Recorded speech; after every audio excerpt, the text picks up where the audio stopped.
El día de hoy vamos a recibir la palabra de nuestro Dios con gozo, ¿verdad? Porque así debe ser. Vamos a orar, inclina tu rostro, por favor. Vamos a pedirle al Señor su bendición por medio de su palabra. Señor, hoy pedimos que tu palabra, Señor, nos hable. Señor, sabemos que tu palabra es como una espada más cortante, una espada de doble filo que penetra hasta el alma, hasta las coyunturas, Señor, hasta los tuétanos, a lo más profundo de nuestro ser, discierne nuestros pensamientos y también obra, Señor, en lo más profundo de nuestro corazón y nos transforma. Hoy creemos en el poder de tu palabra, en ese poder transformador que es por medio de tu Espíritu, Señor, y te pedimos tu bendición, Señor, a través de tu palabra. Danos oídos para oír, danos un corazón enseñable y que podamos recibir hoy de parte tuya, Señor, lo que has preparado para nuestros corazones. Señor, te lo pedimos, que sea tu Espíritu y no yo. En el nombre de Jesús oramos esto. Amén y amén. Muy bien, abran sus Biblias, por favor, en el libro del profeta Isaías.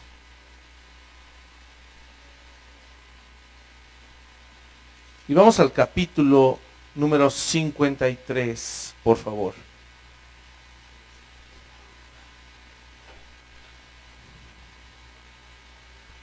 Isaías 53.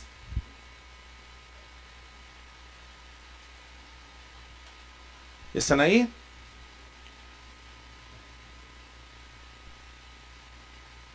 Vamos a leer del verso 1 al verso 12. Dice así la palabra del Señor: ¿Quién ha creído a nuestro anuncio? ¿Y sobre quién se ha manifestado el brazo de Jehová? Subirá cual renuevo delante de él, y como raíz de tierra seca, escucha eso, y como raíz de tierra seca, no hay parecer en él, ni hermosura.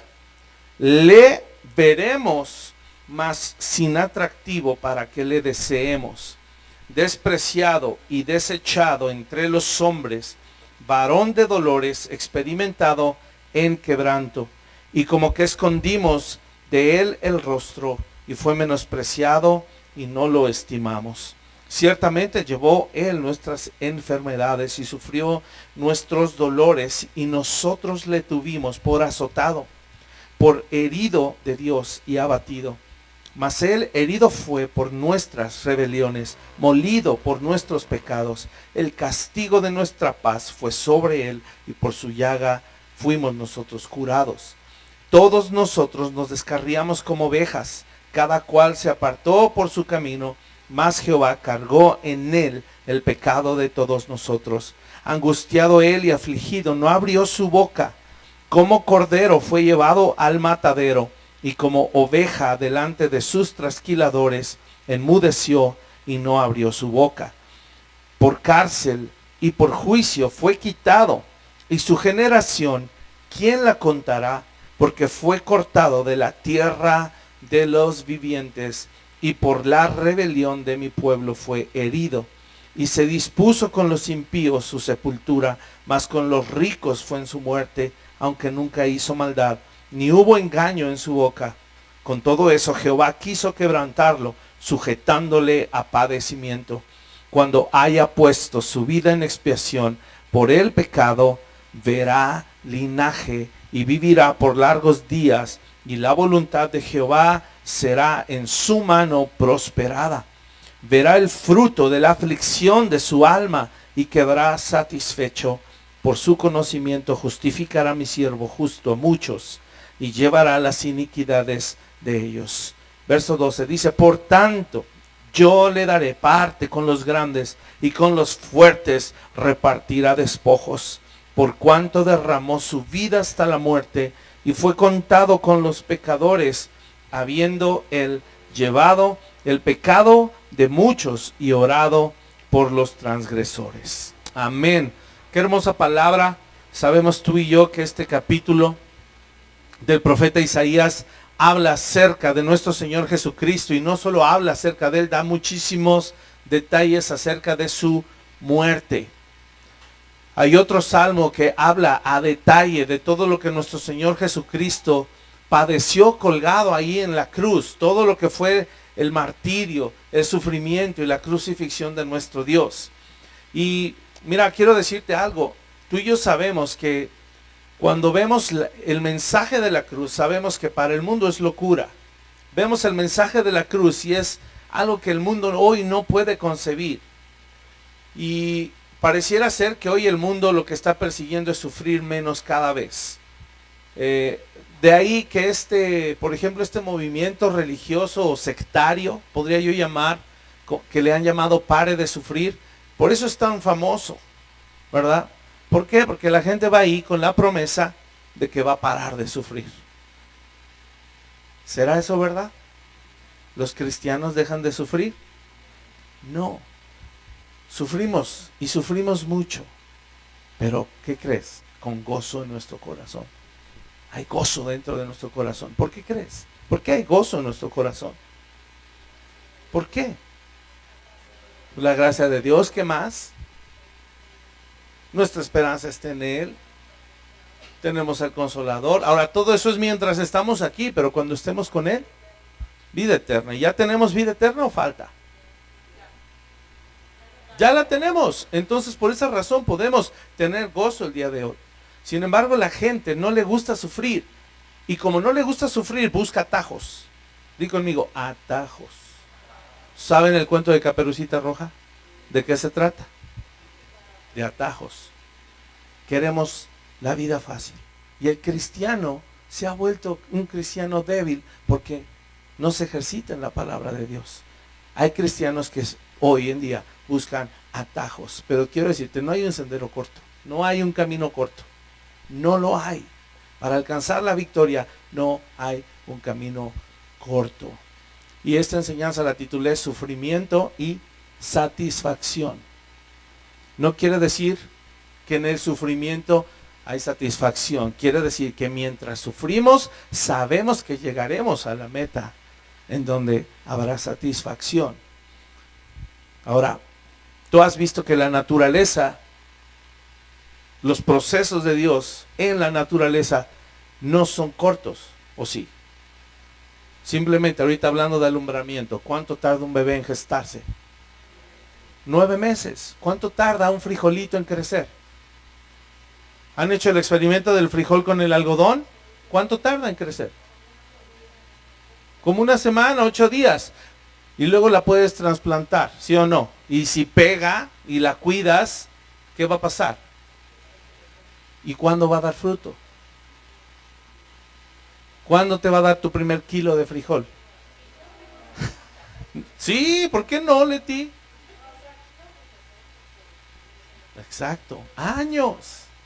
Años, ¿por qué? Porque los procesos de Dios, aún en la naturaleza, lo vimos, y hace 8 días también hablábamos de los procesos en el discipulado, tocamos ese tema también de los procesos, tarda tiempo, como una planta tarda en crecer y en florecer, o como un árbol tarda en crecer y dar fruto. Tú y yo tardamos en crecer. Así es que dile a tu vecino, ya no seas tan tardado. ¿Vale? Ya no seas tan tardado. Así es de que quiero decirte algo. La vía es larga y dolorosa. Va a doler y va a durar mucho, pero va a valer la pena, mi amado hermano. Así es de que no te desanimes. ¿Cómo empieza el versículo? Vamos a enfocar nuestra mirada en el verso 1. Fíjate qué tremendo. El verso 1 dice, ¿quién ha creído a nuestro anuncio? Y sobre quién se ha manifestado el brazo de Jehová. Mira, Isaías fue un pregonero de la verdad. Él fue un heraldo. ¿Sí sabes qué es un heraldo? Alguien que anuncia las buenas noticias. Unos versículos atrás, en el capítulo 52, Isaías está diciendo, cuán hermosos son los pies sobre los montes de los que traen las buenas nuevas, de los que traen buenas noticias, los que anuncian la paz. Él, en un capítulo anterior, está diciendo eso. Aquellos que llevan y publican el mensaje de salvación, sus pies son hermosos. ¿Y qué estaba diciendo Isaías? Y el Señor me ha encomendado a mí. Yo soy uno de ellos. Y yo le traigo al pueblo buenas noticias. ¿Y qué crees? ¿Con qué se encontró Isaías?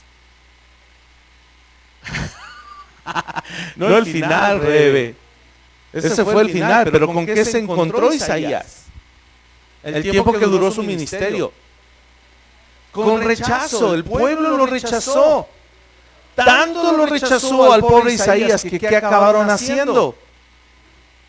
Ahora sí, lo serrucharon. Murió serruchado el pobre hombre. Qué tremendo es esto. Ahora escucha esto. Él está diciendo, ¿cuán hermosos son los pies de los que anuncian las buenas noticias? Escucha esto. Pero él está empezando el capítulo 53, verso 1, con una pregunta. Dice, ¿quién ha creído en nuestro anuncio? ¿Quién? El mensaje que traemos es maravilloso, es fabuloso, pero ¿quién lo cree? Y esa pregunta tiene que ver con, es que nadie cree. Es que a pesar de que es un mensaje de salvación y que el Señor dice que Él quiere venir y volver a reinar sobre Israel, nos quiere volver a levantar, nadie quiere volverse a Él. Y mira que somos el pueblo escogido de Dios. Imagínate el reproche en el corazón del pobre Isaías. Eso era tremendo. Ahora, así como él, también ¿quién batalló? Pregonando el Evangelio. En el Nuevo Testamento, al inicio. Juan el Bautista y luego el mismo Jesús y los 12 discípulos. La gente recibía fácil el mensaje del Evangelio, no tan fácil.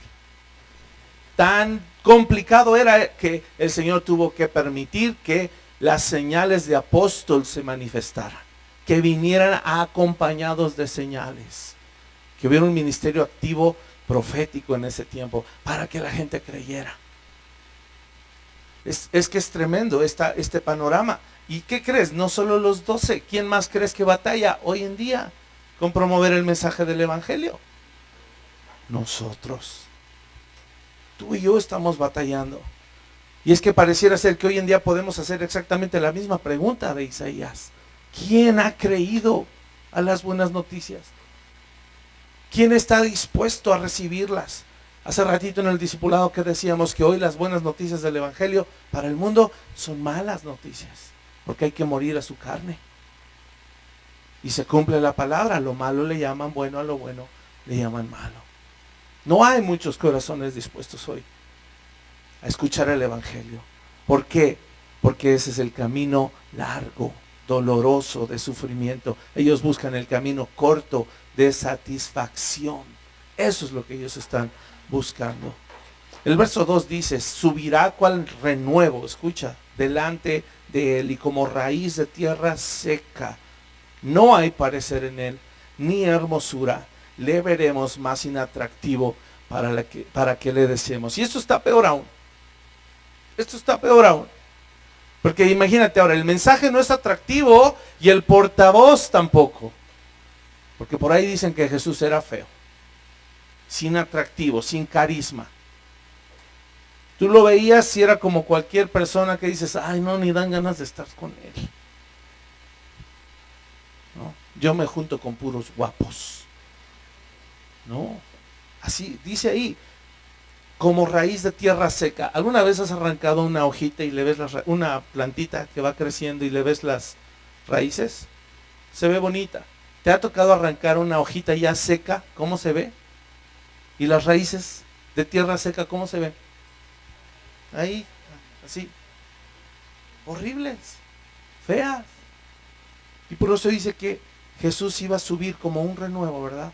Como raíz de tierra seca.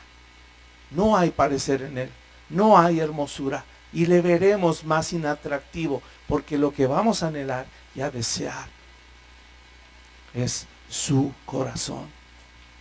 Lo que él nos puede ofrecer, ¿verdad? No su apariencia. Tú y yo sabemos que aunque el Señor Jesús nació, ¿de qué linaje? ¿De qué linaje? Del rey David. ¿Tenía derecho al trono? ¿Tenía derecho a ser rey? Por linaje sí. ¿Y cómo nació? ¿En un pesebre? ¿En dónde? ¿En qué ciudad? En Belén.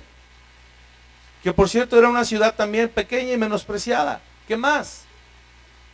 ¿En qué familia? ¿En una familia de reyes? De linaje sí, pero de apariencia no. Carpintero. Nada atractivo. Tenía todo el derecho de linaje, pero en ese tiempo, ¿cómo estaba la nación de Israel? ¿Cómo estaba? ¿Oprimida por quién? Por Roma. ¿Había un reino establecido en Israel? ¿Siguió el linaje de reyes del rey David? No. Y por eso dice allí, como tierra seca, sin atractivo. ¿Qué pasó con Samuel cuando vio al Señor? Digo, cuando vio a Saúl. ¿Tú recuerdas cuando lo fue a ungir? ¿Cuáles fueron las palabras del profeta? Wow. Dijo, wow. No dice ahí, pero así dijo. Wow. Dijo, este grandote. Sí, parece rey. Y después cuando sucedió que dice el Señor, ya no, ya lo deseché como rey, ahora ve a buscar a otro. Y sale el hijo mayor, ¿verdad? De Isaí. ¿Y qué dijo Samuel? Wow. No dice ahí, pero volvió a decir, wow. ¿Y qué le dijo el Señor? No mires su parecer. Y aquí, ¿qué nos está diciendo del mismo Señor Jesús? No hay parecer en Él, ni hermosura, pero para que le veamos y que deseemos aquello que Él es. Y eso es lo más maravilloso. ¿Vale? Creció como una raíz de tierra seca, sin carisma, sin nada terrenal deseable. Y luego todavía le remacha el verso 3, despreciado y desechado entre los hombres, varón de dolores, experimentado en quebranto, y como que escondimos de él el rostro, fue menospreciado y no lo estimamos. Mira estos versículos, no sé si nos van cayendo el 20, porque sé que lo hemos leído y decimos, ay, habla de mi Señor Jesús, que sufrió y fue menospreciado, pero no entendemos realmente el contexto. Su propio pueblo lo despreció. Hoy mucha gente lo sigue despreciando y menospreciando.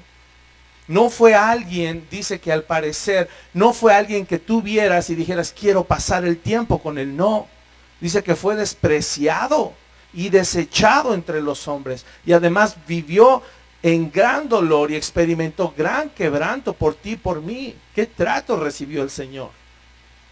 El trato fue vergonzoso. Si el pueblo hubiera sabido que en realidad era el rey, le hubieran tratado como le trataron. Imagínate, no lo sabía. Y esa frase me impacta, como que escondimos de él el rostro. ¿Sabes qué significa eso? Es como cuando alguien te va a buscar a tu casa y esa persona que te va a tocar la puerta es incómoda y no la quieres ver. Y dices, ay, no, dile que no estoy. O es esa persona que te cae regorda o que no eres muy afín y que te topas en la plaza o en la calle y dices,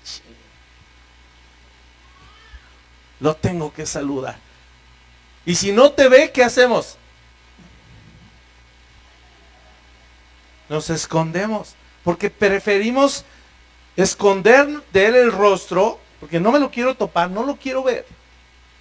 Y esa es la descripción que se está dando de nuestro Señor Jesús. Dice que la gente escondió de él el rostro. Yo te pregunto, ¿será que hay gente hoy que sigue escondiendo de él el rostro? ¿Cómo? ¿De qué forma? ¿Cómo lo podríamos rechazar? Incluso en su propia iglesia, la que él compró con su sangre, la gente podría seguir volteando el rostro para no encontrarse con él, porque le es incómodo. ¿Qué tal cuando el Señor dice alguna palabra que nos incomoda? Dices, chin, le voy a tener que ver la cara al Señor. Mejor me escondo. Cuidado con eso. Cuidado con eso. No es una actitud que creo que el Señor merezca, porque el Señor Jesús no es tratarlo en base al humor en el que estamos. El Señor Jesús no es de humor. Tratar al Señor Jesús es de honra, porque hoy tú y yo sabemos que Él es el Rey. ¿Sabe? A ese nivel nuestro amado Señor Jesús fue tratado como alguien sin valor, alguien sin estima, alguien como si no tuviera nada que darnos. Qué tremendo es eso. Y verso 4, fíjate que dice, ciertamente llevó él nuestras enfermedades y sufrió nuestros dolores. Y nosotros le tuvimos por azotado, por herido de Dios y abatido, mas él herido fue por nuestras rebeliones, molido por nuestros pecados. El castigo de nuestra paz fue sobre él y por su llaga fuimos nosotros curados. Hermano, es la descripción de un hombre que no tiene nada que darnos. ¿Es esta la descripción de alguien que no tiene nada que consideremos valioso? Por supuesto que no. A pesar de creer, tú y yo, que no tenía nada que ofrecernos, tú y yo no nos dábamos cuenta. ¿Por qué no nos dábamos cuenta que él tenía algo que ofrecernos? Porque si yo hago retrospectiva en mi vida cristiana, me doy cuenta que muchos años rechacé al Señor. Muchos años viví mi vida haciendo lo que yo quería. ¿Por qué razón tomamos esa actitud? Hay algo peor que eso. Porque seguimos en pecado. Porque seguimos en pecado. Porque si ya renacimos, Leti, de nuevo, y el Señor ha puesto en nosotros un espíritu nuevo, nos ha dado un corazón de carne, como cita el nuevo pacto, se supone que entonces el afecto de nuestra alma cambió. Se supone que ahora le amamos, se supone que ahora le deseamos. Que no nos pase, hermanos, como me pasó a mí. Que crecemos en el cristianismo pensando que estamos dentro cuando en realidad despreciamos lo que Él tiene que ofrecernos.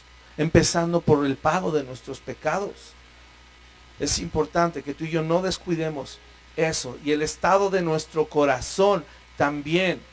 El Señor Jesús lo enseñó. ¿Por qué crees que Él enseñaba parábolas como el tesoro escondido? Parábolas como la perla del gran precio.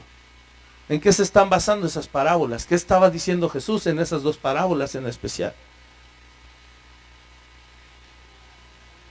El reino de los cielos es semejante a un hombre que compró una propiedad y que encontró que había un tesoro y luego ¿qué hizo? Fue y vendió todo lo que tenía. Perdón, primero encontró el tesoro y luego fue y vendió todo para poseer esa propiedad y quedarse ¿con qué? Con el tesoro de gran precio. O aquel hombre, mercader, que encontró una perla de gran precio y vendió todo lo que tenía. ¿Qué está implicando esas parábolas? Que para llegar al evangelio, ¿qué debemos estar dispuestos a hacer? A dejar todo. Pero si el cristianismo que nos han planteado es que ahí más o menos, y como le regateemos al Señor, obviamente no vamos a estar viviendo un evangelio verdadero. Debemos descubrir la hermosura y el gran valor que hay en el evangelio y en lo que Él ha hecho por ti, por mí. Y entonces cualquier cosa que te pida el Señor, no te va a costar trabajo rendírsela.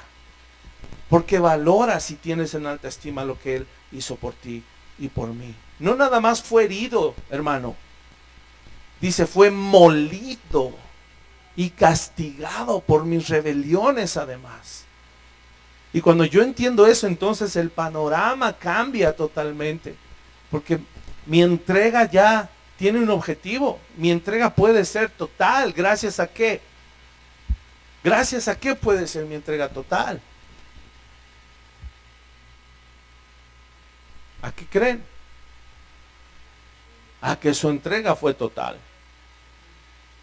Gracias a eso.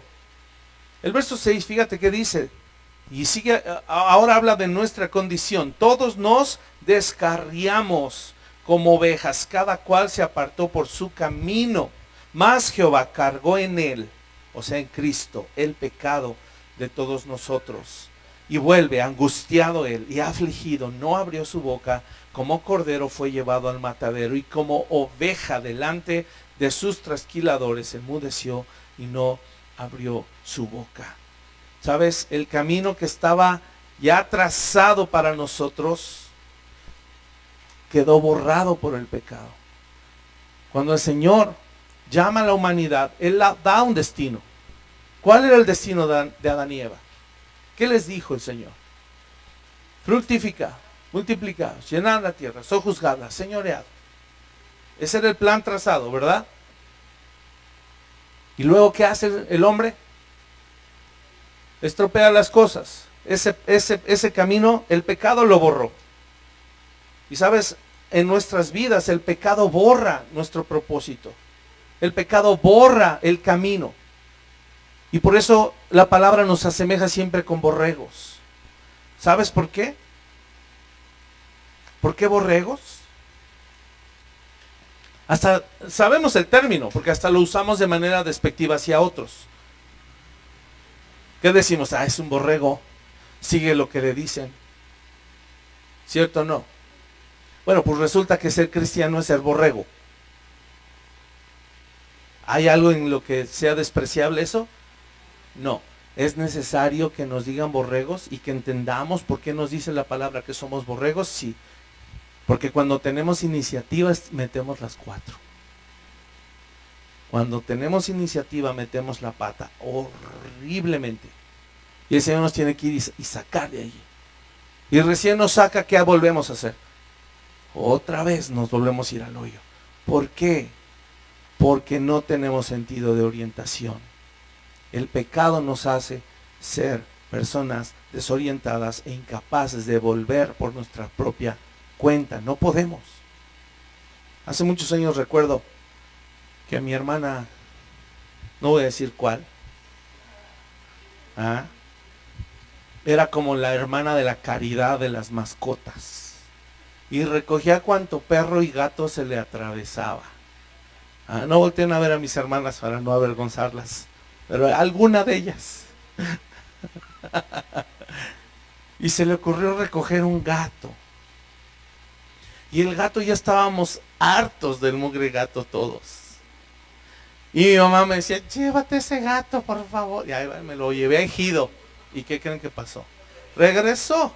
Me lo llevé al parque de allá, de Paseo de Coxpa. ¿Qué creen que hizo el gato? Regresó.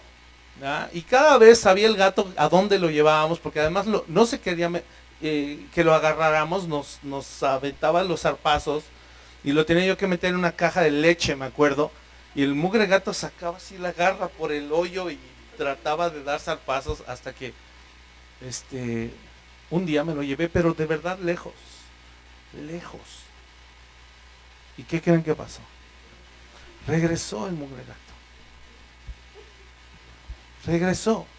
Yo no sé si tienen, en verdad, ese animalito tiene un sentido de orientación grande, no lo sé. Puede ser. Pero miren, la Biblia no dice que somos gatos, dice que somos borregos, porque no tenemos sentido de orientación. No hay nada que podamos hacer por nuestra cuenta, nada, absolutamente nada. Por eso nuestra dependencia debe ser total. Por eso debemos pedirle al Señor que sea su Espíritu que nos guíe, que sea su palabra. Y si hoy hemos entendido que no tenemos esa capacidad, ¿verdad? A causa del pecado, el único que se puede llevar eso es el Señor. Y el único que nos puede dar dirección es el Señor. ¿Sale? Ahora, imagina al Señor Jesús, porque dice allí que Él cargó el pecado de nosotros, pero además dice que estaba angustiado y afligido en el verso 7, y además dice ahí que no abrió su boca. Piensa por un momento cuando tú estás enfermo. ¿Cómo se siente estar enfermo? Cuando de verdad te sientes bien malito, ¿cómo se siente? Horrible. ¿Y qué es lo primero que haces? Si eres hijo de familia todavía, ¿qué haces? Te chiqueas. ¿Con quién? Mamá, papá. ¿Sería posible quedarte callado con la boquita cerrada y no chiquearte? No se puede. La verdad, Ale dice que sí. Ya. Ahora que tuviste lo del estómago, ¿qué decías? Y como marido, creo que de los dos, el hombre es más chillón, la verdad. Sí.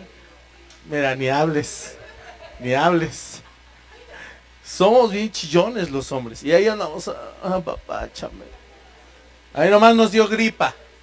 Y ellas parieron y siguieron con su vida normal y sacaron adelante la casa y un montón de cosas. Son tremendas las mujeres. Dios les ha dado mucha fuerza.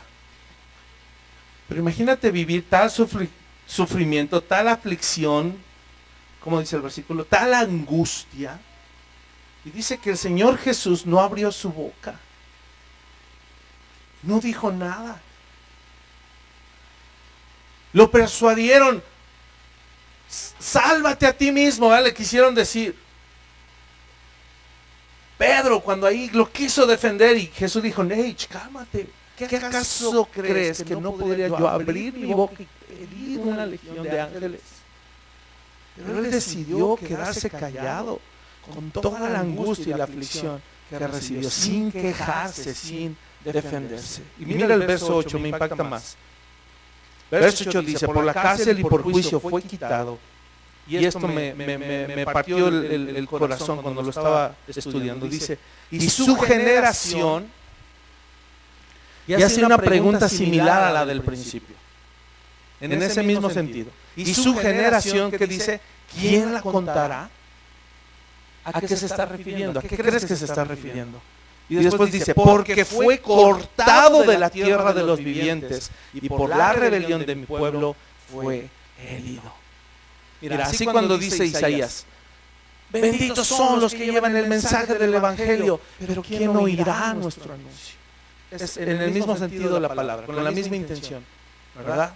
Dice, y su generación, ¿quién la contará? ¿A qué se está refiriendo? A su descendencia. ¿Qué está diciendo aquí, hermanos? Está diciendo que el Señor Jesús, cuando vino a esta tierra, ¿qué hizo? Se encarnó. Y dice que en un cuerpo no diferente al tuyo y al mío. ¿Tú crees que sufrió hambre? ¿Sed?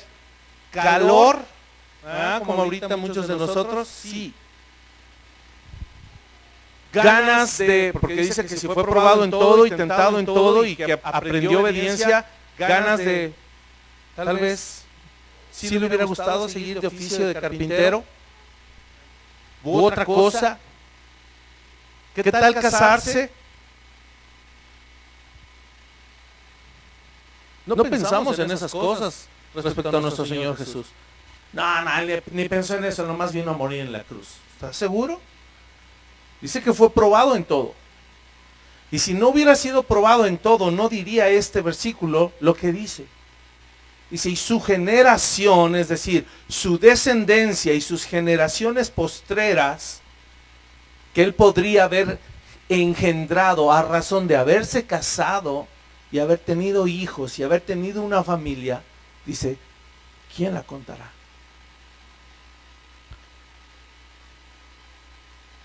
Mira, creo que aquellos que hoy estamos casados y tenemos hijos, tenemos en alta estima la familia. Valoramos a nuestra esposa y valoramos a nuestros hijos, son invaluables. El simple hecho de ver a nuestros hijos y verles su carita y decir, Dios me los ha concedido y los ha tenido. Ahora, imagina que el Señor te dice, no, tú no vas a tener familia ya. Renuncias a tu familia. ¿Sería una prueba grande o pequeña? No te voy a dejar seguirme si no me das a tu familia. Renuncias a ella y me la das. ¿Pero qué vas a hacer con ella? Ese ya es mi problema. Imagínate ese diálogo. Me la das. Pero ya la tuve y ya... No importa si ya la tuviste. Si estás dispuesto a seguirme, es todo o nada. ¿Me das a tu familia o no me vas a poder seguir? Si fue probado y tentado en todo, él tuvo que renunciar a la vida de ser humano también. Pero recordemos que él no la vivió como Dios. Él la vivió como hombre. Y si no hubiera sido válida tampoco la tentación de Satanás en el desierto. Lo tentó con pan, porque sintió hambre. Y es impactante que aquí diga que su generación, ¿quién la contará? Fue cortado de la tierra de los vivientes. Es decir, tenía derecho a vivir una vida de humano. Tenía el derecho de vivir una vida de humano, casarse, ¿por qué no? Y tener esposa e hijos. Pero dice aquí, fue cortado de la tierra de los vivientes por la rebelión del pueblo. Fue el Señor también que dijo, lo voy a afligir. Y él mismo, por voluntad propia, dijo, he aquí, Dios mío, vengo a hacer tu voluntad.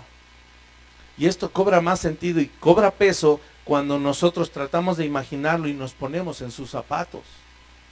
como ser humano, todo lo que Él vivió. Así es de que su obra no es para menospreciarse. Todo a lo que Jesucristo, nuestro amado Señor, renunció, y en todo lo que fue probado y en lo que fue tentado, cobra una magnitud tremenda cuando tratamos nosotros de imaginar que a nosotros Dios nos pidiera lo que a Él se le pidió. Fue cortado de la tierra de los vivientes. ¿Cómo te suena eso?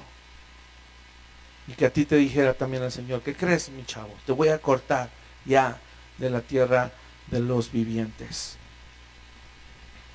No tuvo descendientes entonces y perdió esa posibilidad. Y yo te pregunto, ¿le importó a alguien? ¿Le importó a alguien? ¿Acaso arrancar la vida de un hombre, despojarlo de un futuro de descendencia? Pero Él lo prefirió. ¿Sabes por qué, hermano?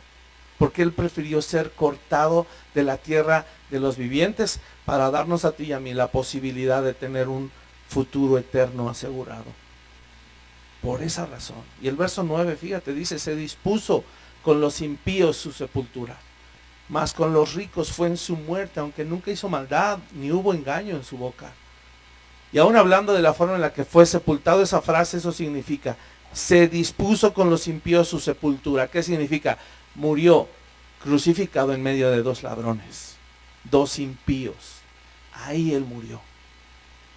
No fue una muerte honrosa, porque si mueres en medio de dos impíos es porque tú también eres impío. Y así murió Él. Legalmente nuestro Señor Jesús murió como impío, como pecador, como perverso. Y además dice: más, por otra parte, con los ricos fue en su muerte. Fíjate, aquí se cumple la profecía.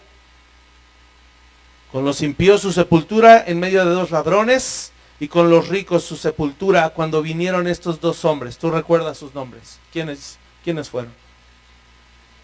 Nicodemo y José de Arimatea. Y dice que piden el cuerpo de Jesús en un momento crucial. ¿En qué momento? ¿Por qué crucial? Crucial para ellos y su fe. Porque todos los discípulos de Jesús, ¿qué había pasado con ellos? Habían huido, incluidos los 12, despavoridos. El que más aguantó ahí fue Pedro. Un poquito. Y todos salieron huyendo. Y estos dos, dice que le fueron a pedir el cuerpo a Pilato para darle una sepultura de rey. Y cuando le dan esa sepultura de rey, ¿qué están dando a entender? Reconociendo su fe en Él, y escucha, esto es lo crucial para ellos dos. Ellos se habían manejado como discípulos en secreto. Y profesar fe alguna o relación alguna con ese hombre, Jesús, que al momento lo habían matado por ser un revoltoso, ¿verdad? Ponías en riesgo tu vida. Quiere decir que en ese momento estos dos salen de la secreta y abiertamente profesan su fe, aún, ¿verdad?, por encima, porque podríamos correr el riesgo de tildarlos de: ay, cristianitos de la secreta, ¿verdad? Qué poco valientes. ¿Cómo seguían a Jesús a escondidas? Bueno, esos dos que seguían a Jesús a escondidas, se mostró su verdadera fe cuando todos los que andaban con Él, sus 12, salieron huyendo. Entonces no les critiquemos tan duro, porque ellos hicieron algo ahí importante. Con todo eso, verso 10, Jehová quiso quebrantarlo, sujetándole a padecimiento. Cuando haya puesto su vida en expiación por el pecado, ¿qué dice allí? Verá linaje, vivirá por largos días, y la voluntad de Jehová será en su mano prosperada. Qué tremendo es esto, hermanos. Qué cortos de vista podemos llegar a ser tú y yo. Porque aún nuestro amado Señor Jesús, como hombre, Él tuvo que aprender a poner su mirada en las cosas de arriba, no en las de la tierra. Y Él tuvo el mismo conflicto que tú y que yo, sí, pero nunca pecó. nunca cedió ante la tentación de decir, voy a ver todo desde un plano terrenal, voy a dejar que entre el temor, me voy a permitir dejar de confiar en Dios. No.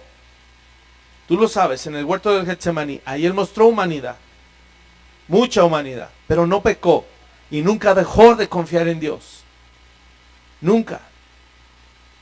Y ahí el Señor Jesús, a lo largo de su vida y al final de sus días, también Él tuvo que aprender a poner la mirada en los ojos, en las cosas de arriba. Él también, porque era hombre, 100% hombre. Tal vez en cada aspecto de su vida tuvo que renunciar a su vida terrenal. Ya lo hablamos, a todo el futuro que pudo haber tenido. Pero sabes, dice ahí el verso, verá linaje, vivirá por largos días, y la voluntad de Jehová será en su mano prosperada. Y estas tres cosas son impactantes. Si él renunció tal vez a una vida terrenal y a tener descendencia terrenal. ¿Por qué? Porque él sabía que su sacrificio iba a producir un linaje espiritual.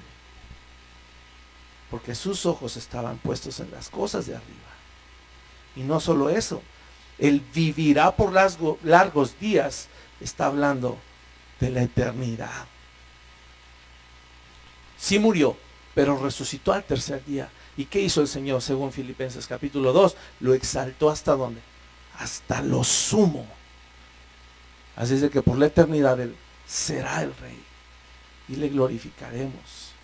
Y la otra cosa hermosa, y la voluntad de Jehová será en su mano prosperada. Es decir, Él venía con la comisión del Padre.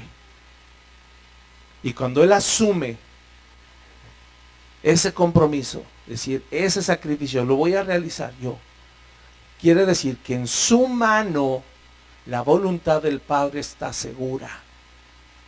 En su mano está asegurado que se iba a cumplir el plan.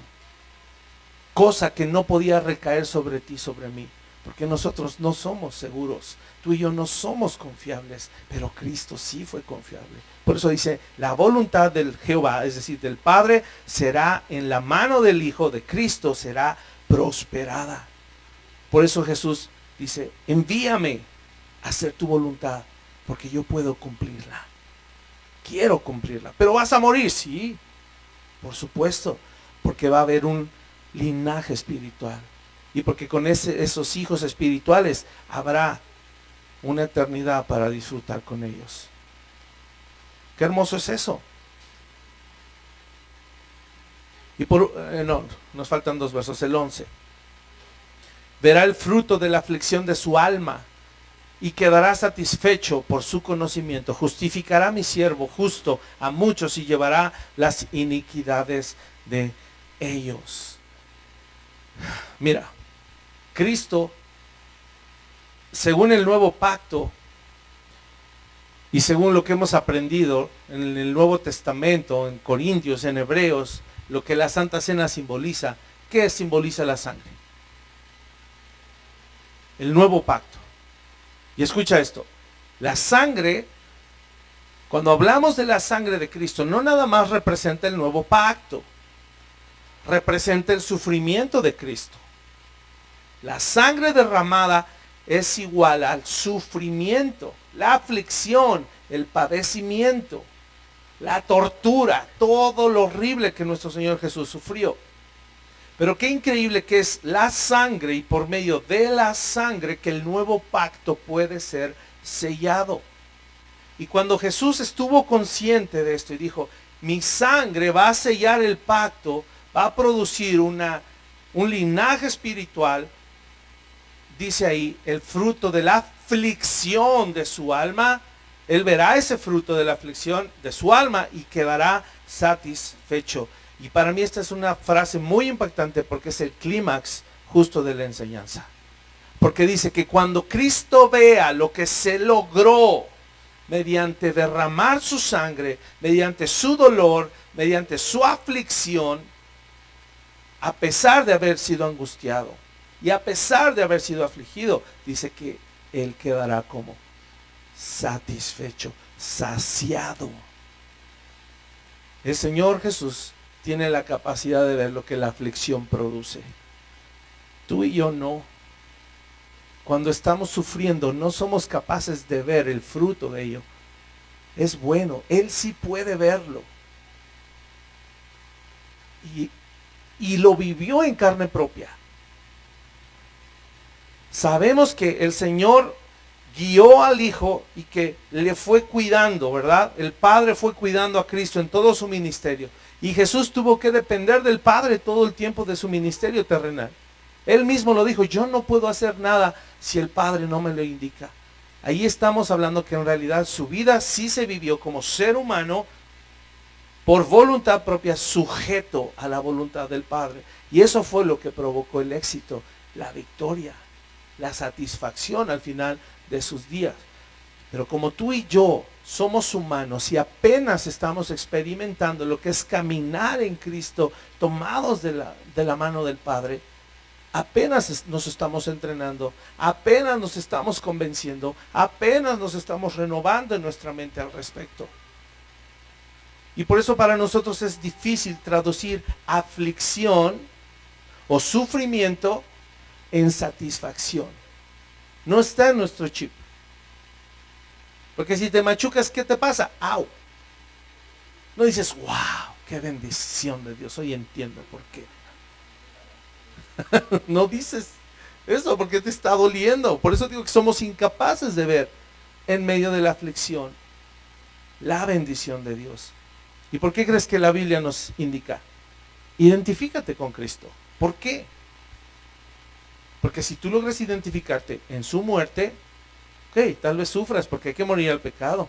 Si te logras identificar en la sepultura, ok, tal vez te va a costar trabajo renunciar totalmente, saber que no vas a poder revivir tus viejos afectos. Pero cuando venga la resurrección y te identifiques con Él y vivas la plenitud de la vida en Cristo, vas a decir, wow, mientras tanto cuesta trabajo, porque estamos en el proceso de morir y ser sepultados. Así es de que no te desanimes si el Señor te está pidiendo morir a ciertas cosas. Sí que te duela, sí, hay que sufrir, claro, pero hay que depender de Dios sabiendo que viene una gran satisfacción. Los finales del proceso traen gran satisfacción, amado. Así es de que confía en el Señor, no te desanimes. Y solo quiero hacer un breve paréntesis para ya ir al último versículo. Hebreos 5, del 7 al 10, anótalo. Hebreos 5, del 7 al 10, dice que Cristo en los días de su carne, o sea, en los días en el que Él fue ser humano, dice que Él ofreció ruegos y Él ofreció súplicas con gran clamor y lágrimas al que le podía librar de la muerte. Y dice que fue oído a causa de su temor reverente. Y aunque era hijo, que dice, por lo que padeció, ¿qué aprendió? Aprendió la obediencia. Y habiendo sido perfeccionado, vino a ser autor de eterna salvación para todos los que le obedecen. Y fue declarado por Dios sumo sacerdote según el orden de Melquisedec. Es decir, que su vida perfecta, amado, le dio el privilegio de ser sumo sacerdote. Tú recuerdas la figura del sumo sacerdote. Era una figura que tenía que ser purificada. Se hacía un rito de purificación y de santificación. Y el sumo sacerdote era el único que tenía el privilegio y el encargo de ofrecer sacrificios por todo el pueblo. El sumo sacerdote era el único que podía hacer expiación para que los pecados de todos fueran perdonados. Pero hay una gran diferencia, no nos equivoquemos. El sumo sacerdote dice que él entraba una sola vez durante el año. ¿Y qué hacía primero? Primero hacía expiación por él y luego hacía expiación por todo el pueblo. A diferencia de Cristo, nuestro gran sumo sacerdote, Él no tenía que hacer expiación por sí mismo porque Él era perfecto. Eso es algo tremendo. Y si tú y yo lo comprendemos, amado, entonces nos va a ser más fácil reposar en los méritos de Cristo. Y no estar luchando y batallando tampoco en nuestros procesos de santificación. Eso nos va a dar esperanza, va a provocar que nos duela menos y que asumamos las pruebas con más gozo. Ese es el deseo de nuestro Dios, que aprendamos a gozarnos en medio de las pruebas. Que si nos está doliendo, que lloremos. Y bien, se vale llorar. Aquí sí. Pero que aprendamos a derramar nuestro corazón como nuestro amado Jesús, que dice que Él ofrecía ruegos, súplicas, gran clamor y lágrimas al que le podía librar de la muerte. Y por ese temor reverente, dice, fue librado. Igual tú y yo vamos a ser librados si tenemos esa misma actitud y confiamos en nuestro Dios. Qué increíble. Yo no dejo de sorprenderme cuando leo este versículo que dice, el Señor aprendió obediencia. ¿Cómo es eso? ¿Cómo Él decidió someterse a una vida de la carne? No en pecado, ¿verdad? Dice, cuerpo semejante de pecado, mas no quiere decir cuerpo que pecó, ¿no? Dando a entender, el mismito cuerpo tuyo y mío fue el que Jesús tuvo. Pero en ese proceso aprendió obediencia. ¿Cuál era el objetivo de Dios con Adán? Que aprendiera obediencia. ¿Se acuerdan que decíamos? Porque me dicen, no, ya era perfecto y sin pecado. No. Tenía que aprender obediencia. ¿Cómo? Cada día. Cada día no comer del árbol era crecer en obediencia. Vino nuestro Señor Jesús y Él sí pudo mantenerse fiel al Señor. Y eso nos bendijo a todos nosotros. Y gracias a ese sufrimiento y dolor, Él fue capaz entonces, ahora sí, de hacer expiación por todos los pecados de nosotros. Y declarar inocentes y declarar justos aquellos que por la fe recibimos este derecho. Amén. Verso 12, ya para acabar. Por tanto, yo le daré parte con los grandes. Y eso es Filipenses 2. Literalmente yo creo que de ahí Pablo usó, ¿verdad? El pasaje paralelo. A lo mejor estudió este pasaje y el Espíritu Santo le mostró, yo le daré parte con los grandes y con los fuertes repartirá despojos, por cuanto derramó su vida hasta la muerte. Y ahí podemos agregar, y muerte de cruz, ¿verdad? Como dice Filipenses, y fue contado con los pecadores, habiendo él llevado el pecado de muchos. Y mira, todavía encima de que llevó nuestros pecados, dice, y orado por los transgresores. Porque ¿cómo es posible que estando nuestro amado Señor colgado en la cruz, Él pudo decir, Padre, perdónalos, porque no saben lo que hacen? Y todavía al día de hoy, aunque ya nos santificó y ya nos justificó, Él está en un ministerio intercesor el día de hoy, al lado del Padre, intercediendo por ti y por mí. Qué hermoso es nuestro Dios. Así es que ahora, como el Hijo de Dios resucitado, Él ha sido exaltado. Él ha sido puesto en lo alto, Él ha sido puesto sobre todo y se le ha dado todo dominio, todo poder, toda autoridad. Y por eso dice que toda rodilla, ¿qué va a pasar? Se va a doblar ante Él. Y de esa misma forma, qué mejor que desde ahorita, amado, tú y yo aprendamos a doblar nuestra rodilla delante de Él. Aquí un día a lo mejor perdidos, ¿verdad? Destinados aún al lago de fuego, aún esos van a tener que doblar su rodilla y confesar, tú eres Señor. Y por no haberte oído, me voy a ir allá. Qué tremendo es esto, pero confiemos en Dios. Él nos ama, Él nos ha sellado. Así es de que tengamos confianza, dice Primera de Juan, para que tengamos confianza en el día del juicio, ¿verdad? Estar parados ahí con confianza, no con temor, sabiendo que tenemos a alguien que va a abogar por nosotros. Entonces puedes decir conmigo